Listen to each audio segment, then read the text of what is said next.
This is the ultimate guide to fixing Factorio version 2111 update crashes in 2026.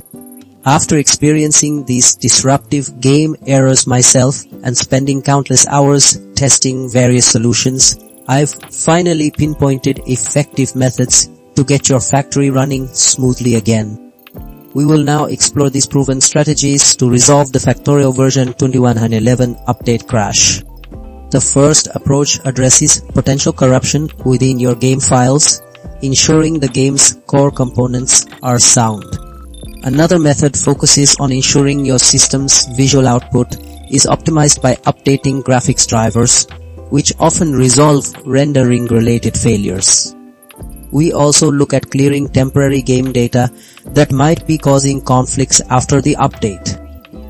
Furthermore, we'll examine system-level updates and configurations, like ensuring your operating system and DirectX are current, which are crucial for modern game stability.